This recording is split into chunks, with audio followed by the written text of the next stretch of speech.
Spain books a spot in the World Cup final with a comprehensive victory over France CNN. Spain advances to the final for the first time since 2010 after dominating France 2-0. A goal from Pedro Porro added to Mikel Oyarzabal's penalty kick opener. Kylian Mbappe's Les Bleus were unable to break the Spanish defense throughout the match, with rare attempts on the goal.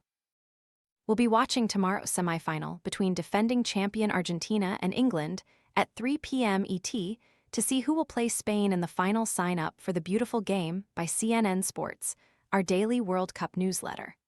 Our live coverage of Spain's victory over France in the World Cup semifinal has ended.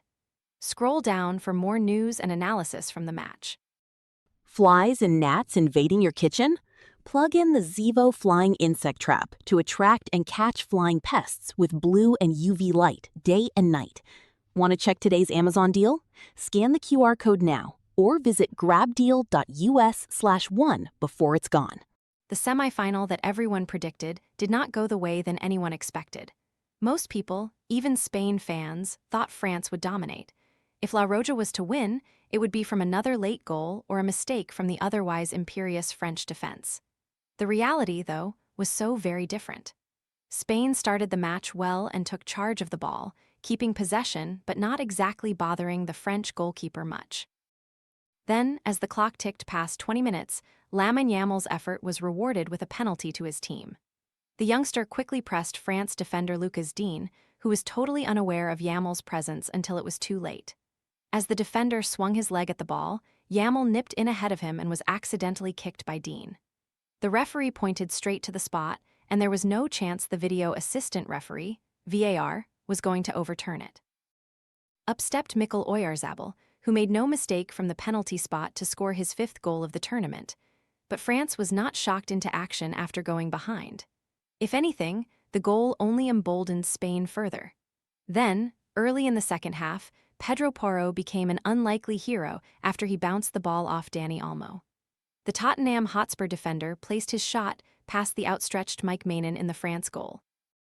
Not even an hour had been played, and Spain was deservedly 2-0 up. The rest of the game was then just a bit strange. There didn't seem to be an amazing atmosphere inside AT&T Stadium outside Dallas, and France didn't really offer anything to change that. Kylian Mbappé huffed and puffed a bit but never really threatened. The rest of his teammates just looked off the pace and seemed almost defeated at a time when they should have been throwing the kitchen sink at the Spanish defense. In truth, this was the first time the France team had really been tested this tournament. Safe to say, it was certainly not up to it today. It meant Spain reached its first World Cup final since 2010, and France is left looking to rebuild after what turned out to be Didier Deschamps' last game in charge of the French national team. All eyes will now turn to Atlanta tomorrow as defending champion Argentina takes on England. A place in the final next to Spain is the prize. This afternoon's result means there'll be no repeat of the thrilling final we were treated to in Qatar, when Argentina beat France on penalties in a game widely regarded as the greatest World Cup final ever. Before this summer's tournament, some predicted that a rematch in the final was on the cards, and we'd be in store for Kylian Mbappé versus. The only prospect we now have of the two meeting is if England defeats Argentina on Wednesday, and the two sides end up meeting in Saturday's third-fourth playoff match. My heart goes out to Didier Deschamps, the head coach of France. Deschamps has said that after 14 years at the helm, he'll step down as Les Bleus manager at the end of this tournament. Yes, his team will still take part in the match for third place, but this is no fitting end to such a glorious reign. His team has badly underachieved today against, I will say, a superb Spanish side. Didier is one of just 3 men ever to win the World Cup as both a player and a manager. His storied legacy is secure, but this is not how it was meant to end. Just a reminder, this Spain team was in an apparent crisis after drawing the first game of the tournament 0-0 against Cape Verde. There was panic over the coach, the tactics, and whether this team actually had the players to fulfill its supposed potential. Now, just under a month on, this Spain team has cruised into the World Cup final, where it will no doubt be favorite against whoever it plays, either England or Argentina. It's been a roller coaster tournament. Not many would have predicted a shutout for France before this semi-final encounter, but in truth, Didier Deschamps' team was outshone and outclassed by a far superior opponent. From the first minute of the game, France looked off the pace and off color and barely laid a glove on Spain. Maybe we witnessed this French team with rose-tinted glasses in its comprehensive victories against Sweden, Paraguay, and Morocco in the knockout stages, because when it faced its toughest test, France simply had no answers. It's the end of the road for Didier Deschamps and a team whose talents are undeniable, but again failed to deliver on the biggest stage. We will see France again in the third-place game on Saturday, but it'll be little consolation as France will left to rue what could have been. Spain is on its way to the World Cup final for the first time since 2010 after a comprehensive 2-0 victory over France in the first World Cup semifinal. It was a complete performance from La Roja, getting a first-half goal from Mikel Oyarzabal from the penalty spot and a second-half insurance strike from Pedro Porro. That was all they needed as the French, so dominant throughout the tournament, couldn't unlock the strong Spanish defense. At 2-0 up, it should feel comfortable for Spain, but this semifinal is still on edge. The 90 minutes are up, but we've now gone into 7 minutes of stoppage time. All 3 knockout ties played in Texas were settled at the very death, but thanks to Spain's supremely commanding display and France's below-par performance, you feel like there's very little jeopardy as we enter the closing stages. France's frustration can best be summarized by Kylian Mbappé picking up a yellow card for a foul on Spanish goalkeeper Unai Simon. Despite the high stakes, there's been no spark or cohesiveness in France's attack, which has oddly looked devoid of ideas and inspiration. Didier Deschamps has been in charge of France for 14 years. He is now minutes away from ending that reign at the semi-final phase of this World Cup, having guided France to victory in 2018 and runners-up in 2022. Time and the odds are stacking up against France and Didier Deschamps. He's already brought on Desiré Doué and Rayan Cherki to freshen up his attack, but you feel he may have to be even bolder if France is going to find a way to get back into this match. He does still have forwards Marcus Thuram and Jean-Philippe Mateta on the bench, and could decide to sacrifice one of his midfielders, most likely Aurélien Tchouaméni, to give Kylian Mbappé more support up front. Deschamps has been criticized in the past for being too cautious and defensive, but he may now have no option but to throw the kitchen sink at the cause to get a foothold back in the game. It was at roughly this stage of the proceedings that Argentina went about overturning that 2-0 deficit against Egypt in the round of 16. Those 3 goals in 13 minutes represented the most extraordinary comeback in World Cup history. That's the scale of the task now facing France, but it's hard to imagine that they've got anything like that in them here. Spain have just suffocated the life out of them.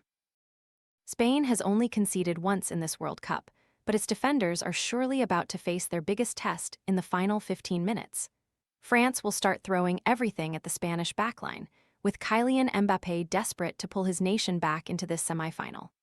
Spain manager Luis de la Fuente just made 2 more subs to help with energy levels, as Pedri and Mikel Merino come on for Fabian Ruiz and Dani Olmo. This match is going to be wide open until the end now. It's taken over an hour, but France has finally tested the palms of Spanish goalkeeper Unai Simon through Kylian Mbappé. The Real Madrid star creates a bit of space for himself, but his shot is parried behind by Unai Simon, with the resulting corner coming to nothing. Soon after that, the forward tries another effort, but Marc Cucurella gets a vital foot in to deflect it for a corner. France goes short, but again it doesn't lead to a chance. Mbappé looks the most likely, but time is ticking. A vital second-half hydration break team talk awaits. Can Didier Deschamps inspire a comeback? He's certainly rolling the dice as the tricky winger Rayan Cherki comes on for Michael Oyarzabal, who will be disappointed with his afternoon's work. Dallas Cowboys owner Jerry Jones, who drove the building of this stadium outside Dallas, is booed when he appears on the Jumbotron. More of a reaction for that than for some of the action here on the field, which seems to suggest this is quite a local crowd. Surely not many fans in Spain or France would have any idea who he is. It might soon be time for Spain's defender Marc Cucurella to pick out his color of ink. Before the tournament kicked off, he said that he'd get a tattoo of his coach Luis de la Fuente's face on his bicep if Spain went all the way and lifted the trophy. The needle might soon await him. So far this is just painful for France. With that second hydration break, We are now 3/4 of the way through this semifinal, and it is looking close to over. France tried to step it up and push the matter more as the second half kicked off, but Spain's defense, behind the strong performance of Aymeric Laporte, held firm and again never looked in trouble. Then came the breakthrough with Pedro Porro's goal to put Spain up 2-0. Lamine Yamal started to do bits of magic down the right to open up Les Bleus a bit more in other parts of the pitch, and that played a big role in the second goal. I know this isn't must-see TV for a lot of neutrals, but this is what Spain does. It whittles you down, makes you tired, and just frustrates you to no end as an opponent. If La Roja scores a goal, it's an even tougher task as they grow into their confidence and start making more incisive passes and quicker movements. This is the death by 1,000 cut style of play that won Spain the 2010 World Cup combined with a bit of the flair of the 2024 Euros win. We've still got a bit of the way to go, but I am seeing the light at the end of the tunnel. What is happening here? Lamine Yamal just had the ball in the back of the net, but his goal was rightly ruled out for offside. France is floundering badly and in serious danger of exiting the tournament. Kylian Mbappé has had the fewest touches of any player on this pitch. There's just no space for the Real Madrid star to get into game and unleash his attacking intent. Didier Deschamps has brought on Désiré Doué for teammate Bradley Barcola, a change he's often made at this tournament to give France's attack another dimension, which it desperately needs to have any chance of keeping its World Cup dreams alive. The historical omens, though, don't favor the French.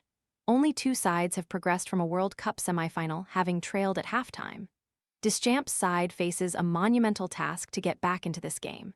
It's nothing more than this Spanish team deserves. France hasn't turned up and gets punished by a wonderful goal from Spain. With all the attacking talent on display, few would have predicted Pedro Porro would be a goalscorer, but the defender must be the most popular person in Spain at the moment. France needs to find something quickly, or this game is over. As if to emphasize that we're not being treated to the champagne football that was advertised, the stats have just been flashed up on the enormous jumbotron screen.